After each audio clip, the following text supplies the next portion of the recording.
Assalamualaikum warahmatullahi wabarakatuh. Selamat datang di channel Mira Eliza. Kali ini kita akan membahas soal P3K dengan materi khusus kepada pencaksilat. Ini salah satu permintaan dari teman kita. Memang pencaksilat ini selalu keluar di dalam soal ujian CPNS, P3K maupun PPG. Kadangkala ada soalnya muncul 3-4 buah dalam satu kali ujian. Jadi kita harap kepada teman-teman bisa memahami tentang pencaksilat ini. Kita langsung saja. Yang pertama, salah satu tangan memukul ke arah depan. Sasaran yaitu dada si lawan dan tangan satunya lagi menutup arah poin, yaitu sasaran perut ke atas. Adalah pukulan A. Bandul, B. Lurus, C. Melingkar, D. Samping.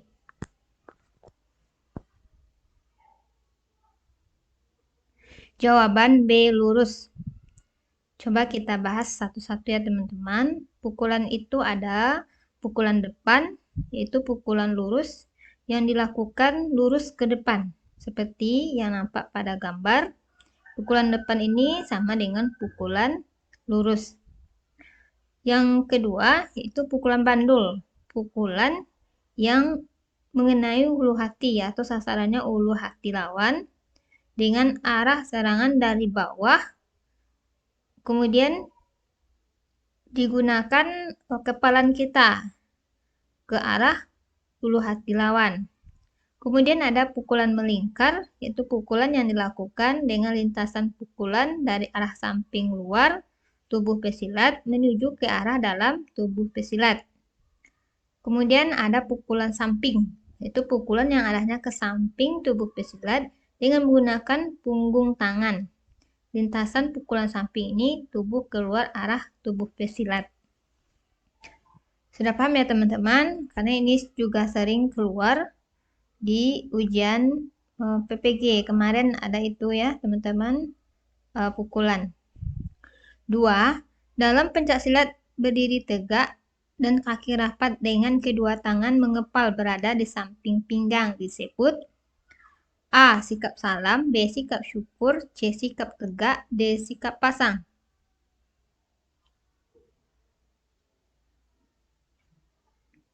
Jawaban C. Sikap tegak. Dari kata kunci soal, pencaksilat berdiri tegak dan kaki rapat. Ya teman-teman, itu sikap tegak. Coba kita lihat bagaimana itu pengertian dari sikap salam. Sikap salam adalah memulai pencaksilat. Gunanya untuk menghormati atau menghargai orang yang akan silat dengan kita. Jadi sikap salam. Yang kedua, sikap syukur. Artinya kita bersyukur atau berdoa. Jadi ada sikap syukur. Yang ketiga, sikap tegak. Adalah sikap berdiri tegak dengan bertumpu pada satu kaki. Pandang ke depan, salah satu kaki diangkat dan lutut ditekuk mengarah ke depan dan kedua tangan mengepal di pinggir badan dengan siku bengkok. Kemudian ada sikap pasang, yaitu sikap dan kesiapsiagaan dalam menghadapi lawan untuk melakukan pembelaan atau serangan yang berpola. Ini siap untuk menerima serangan atau menyerang. Sudah ada lawan di depan kita. Jadi kita buat sikap pasang ya teman-teman. Kita lanjut. Nomor 3. Pelopor pencaksilat Indonesia adalah A. Mr. Wongsonegoro SH, B. Mr. Abdul Muiz SH, C. Mr. Muhammad Yunus SH, D. Mr. Sumantri SH. Jawaban Mr. Wongsonegoro SH. Pembahasan pelopor pencaksilat Indonesia adalah Mr. Wongsonegoro SH yang merupakan Menteri Pendidikan dan Kebudayaan dan Olahraga pada masanya itu. Ia menjadi Ketua Konferensi pada bulan Mei 1948 yang hasilnya membentuk Ikatan Pencaksilat Indonesia atau IPSI. 4. Di bawah ini yang bukan teknik gerak dasar pencaksilat adalah A. Teknik kuda-kuda, B. Teknik tendangan, C. Teknik tangkisan, D. Teknik melompat. Jawaban D. Teknik melompat. Selain itu, teknik dari pencak silat adalah ada kuda-kuda, ada sikap pasang, teknik arah, teknik pola langkah, teknik pukulan, tendangan, tangkisan, dan guntingan. Jadi itu teknik dari pencak silat. Di soal dimintanya yang bukan ya teman-teman. 5. Istilah bagi seni pembelaan diri Indonesia dengan nama pencak silat dikukuhkan dalam A. Kongres IPSI tahun 1951 di Jakarta. B. Kongres IPSI tahun 1950 di Yogyakarta. C. Seminar pencak silat tahun 1973 di Tugu Bogor. D. Rapat pengurus besar IPSI tahun 1975. Jawaban C. Seminar pencak silat tahun 1973 di Tugu Bogor.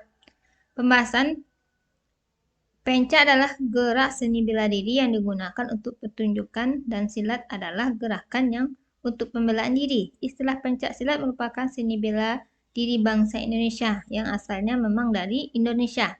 Dikukuhkan pada seminar pencak silat tahun 1973 di Tugu Bogor. 6.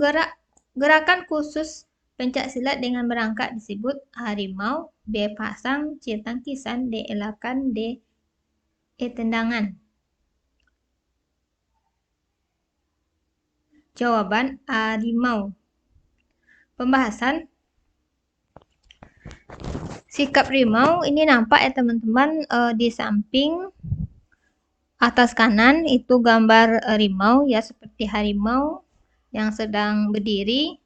Cara melakukannya, posisi badan merangkak, salah satu tungkai ditempatkan di depan dengan posisi lutut ditekuk dan tungkai yang lain berada di belakang. Salah satu lengan menopang di paha dan tangan yang lain ditumpu di samping badan.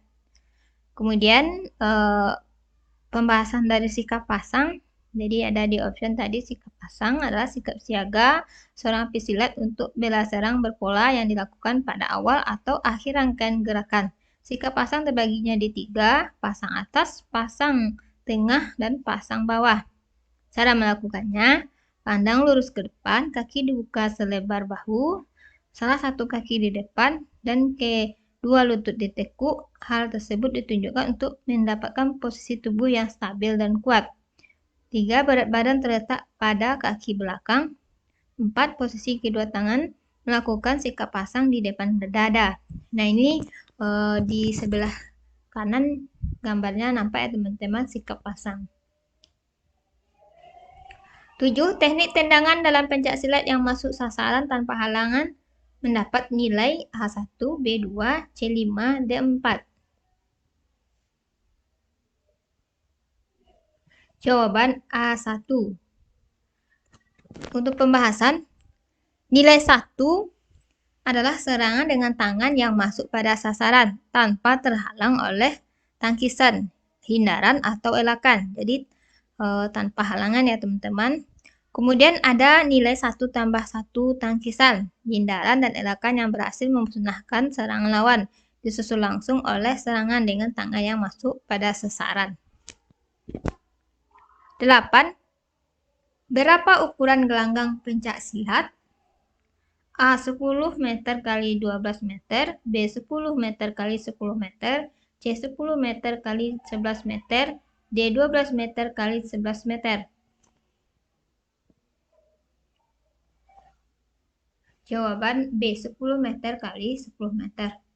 Ukuran lebar dan panjang pada gelanggang pencak silat adalah 10 x 10 meter atau luasnya 100 meter dengan ketebalan matras 1,5 sampai 5 cm. 9. Di bawah ini yang bukan merupakan teknik elakan pencak silat adalah A. Elakan atas, B. Elakan bawah, C. Elakan samping, D. Elakan mundur.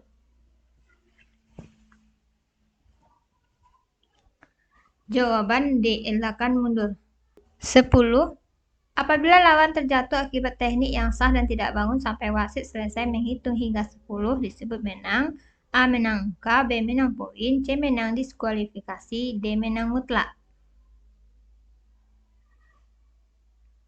Jawaban D. Menang mutlak. Coba kita bahas satu-satu. Apa apa itu menang angka, menang poin, menang diskualifikasi, dan menang mutlak.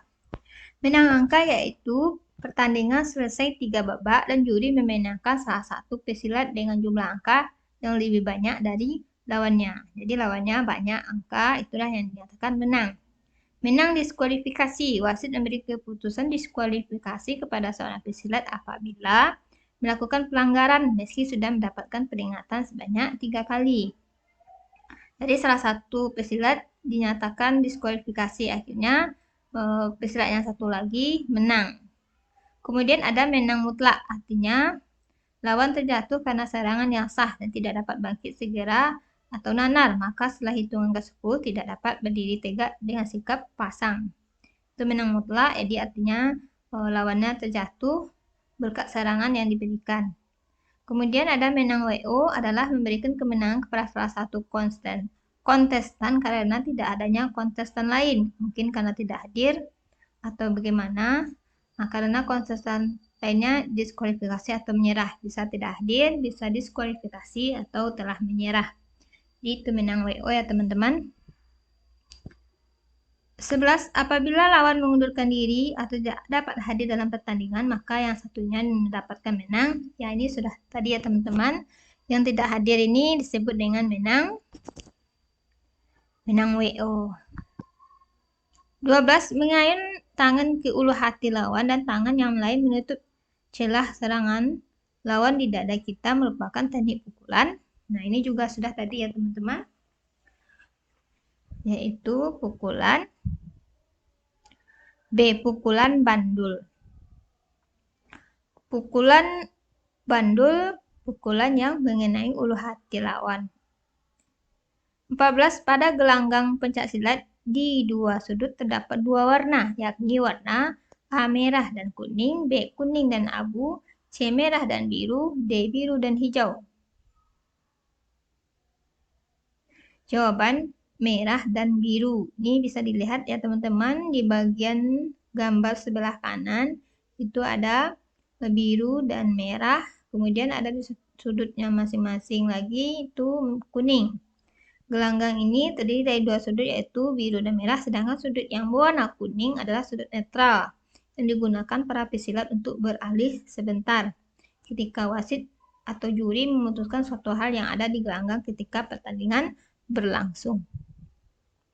14. Lama pertandingan pencaksilat tiap babak adalah A4, B2, C3, D1 menit. Jawaban B2.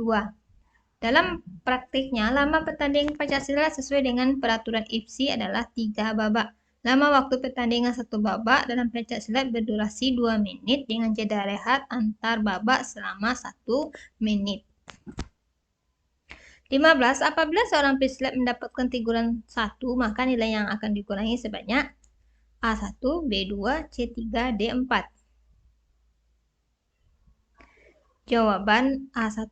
Teguran yang pertama dikurangi 1, teguran 2 dikurangi 2. Pencaksilat dipertandingkan dalam SEA Games tahun A. 1945, B. 1987, C. 1986, D. 1988. Jawaban B. 1987. Setiap 4 tahun di Indonesia ada pertandingan pencaksilat tingkat nasional dalam Pekan Olahraga Nasional. Pencaksilat juga dipertandingkan dalam SEA Games sejak tahun 1987. 17. Pukulan dilakukan dengan lintasan dari arah samping luar tubuh ke arah dalam tubuh disebut A. Pukulan lingkar, B. Pukulan depan, C. Pukulan bandul, D. Pukulan samping. Ini juga sudah tadi ya teman-teman, namun pukulan ini sering keluar dalam ujian. Jadi tidak apa-apa kita ulang-ulang ya teman-teman. Jawaban A. Pukulan lingkar. Pukulan lingkar, pukulan dilakukan dengan lintasan pukulan dari arah samping luar menuju arah tubuh dalam.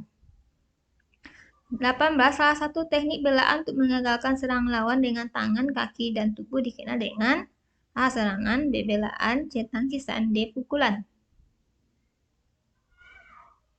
Jawaban B. Belaan. Apa yang dimaksud dengan belaan? Belaan adalah upaya untuk mengagalkan serangan. Belaan dibagi menjadi dua, yaitu ada tangkisan dan hindaran. Sedangkan serangan pengertiannya adalah usaha pembelaan diri dengan menggunakan lengan, tangan, atau kaki untuk mengenai sasaran yang tertentu pada anggota tubuh lawan. Sementara tangkisan adalah pembelaan dengan mengadakan kontak langsung dengan serangan. Pukulan dalam teknik pencaksilat berarti melakukan serangan dengan menggunakan tangan kosong sebagai komponen utama.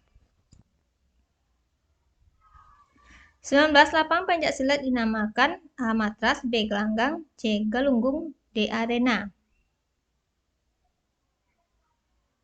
Jawaban B. Gelanggang. 20. Pertandingan pencaksilat dipimpin oleh A. 1 wasit dan 5 juri, B. 2 wasit dan 5 juri, C. 1 wasit dan 4 juri, D. 2 wasit dan 4 juri. Jawaban A. 1 wasit dan 5 juri. Coba kita bahas apa itu tugas dari wasit. Mana tahu ujian besok tugas dari wasit yang ditanya. Tugas wasit yang pertama memeriksa kesiapan gelanggang dan pesilat, memimpin pertandingan, menjaga keselamatan pesilat, menghentikan pertandingan, menjaga kualitas pertandingan, memberi teguran peringatan, memberi isyarat kepada juri, menanyakan kepada juri bila terjadi keraguan. Sedangkan tugas juri mencatat pelanggaran, menentukan pemenang berdasarkan jumlah nilai, menandatangani formulir yang telah diisi, menjawab pertanyaan delegasi teknik antarbangsa, kemudian dalam melaksanakan tugas juri secara teknis bertanggung jawab. Kemudian 21, sikap pasang dengan posisi tegak dan kedua tangan di samping dalam keadaan siap silat. Dan kedua kaki dibuka selebar bahu merupakan teknik pasang A1, B2, C3, D4. Jawaban A1. Coba kita bahas lagi ya teman-teman, apa itu sikap pasang 1? Sikap pasang 1 adalah suatu teknik bersikap dalam pencaksilat di mana posisi badan petarung bisa dalam keadaan kondisi tegak dan kedua tangan ada di sisi tubuh. Sedangkan sikap pasang 2, posisi badan tegak sambil membuka kedua kaki selebar bahu. Pastikan untuk posisi kedua tangan dalam kondisi mengepal dan disejarkan dengan pinggang. Sikap pasang dengan badan tegak lurus, kaki dibuka selebar bahu, tangan diangkat sejajar mata, dan posisi menyilang dengan tangan terbuka adalah sikap pasang 3. Sikap pasang 4 adalah satu teknik bersikap di dalam pencaksilat di mana petarung bisa membentuk sikap badan dan juga pandang mata seperti ketika melakukan sikap pasang 3. 22. Jenis tendangan yang dilakukan dengan terlebih dahulu memutar tubuh dan menjatuhkan badan dengan sasaran kaki lawan adalah tendangan A. Sabit, B. Belakang, C. Gajul, D. Circle. Jawaban D. Circle. Apa itu circle? Circle ada dua, yaitu circle atas dan circle bawah dengan menggunakan tumit circle atas. Kalau yang di bawah dilakukan dengan memutar posisi dari bawah dengan tujuan kaki lawan untuk dijatuhkan. Dan circle atas dilakukan dengan memutar dan sasaran kepala. Tendangan belakang adalah tendangan yang dilakukan dengan memutar tubuh dan membelakangi lawan. Sasaran tendang ini adalah kepala dan perut. Tendangan sabit dalam pencaksilat adalah tendangan dengan lintasan kaki melengkung dan membentuk seperti sabit. Sasaran yang dituju dengan menggunakan teknik tendangan sabit adalah arah perut. 4. Tendangan gajul adalah tendangan yang perkenanya menggunakan tumit dengan lintasan dari atas ke bawah. 23. Gerakan yang membendung serangan lawan dalam pencaksilat disebut A. Tangkapan, B. Tendangan, C. Elakan, D. Tangkisan. Jawaban D. Tangkisan. Pembahasan tangkapan adalah teknik atau taktik serangan pada jarak jangkau dekat dan sedang yang dilaksanakan dengan menangkap salah satu komponen tubuh lawan untuk dilanjutkan dengan bantingan, jatuhan, dan kuncian. Jadi setelah ditangkap kemudian dibanting, dijatuhkan, dan dikunci. Tendangan merupakan satu di antara teknik yang digunakan ketika berhadapan dengan lawan dengan situasi jarak yang jauh. Jadi jauh kita menggunakan tendangan. Kemudian elakkan usaha pembelaan yang dilakukan dengan sikap kaki yang tidak berpindah tempat atau kembali ke tempat semula. Itu elakkan ya teman-teman, kita membela diri dengan sikap kaki yang tidak berpindah. Kemudian hindaran usaha pembelaan dengan cara memindahkan sasaran dari arah serangan dengan melangkahkan atau memindahkan kaki. Jadi kita pindahkan. Sementara elakkan mungkin badan kita aja yang merunduk ke samping atau ke bawah. Sementara posisi badan kita tetap di sana. Kemudian tangkisan adalah pembelaan dengan mengadakan kontak langsung dengan serangan. Ada tangkisan atas, tangkisan bawah. 24. Salah satu teknik untuk menjatuhkan tubuh dari serangan lawan dengan cara memindahkan posisi atau poros tubuh tanpa serangan disebut A. Pukulan, B. Tangkisan, C. Hindaran, D. Sikap pencak.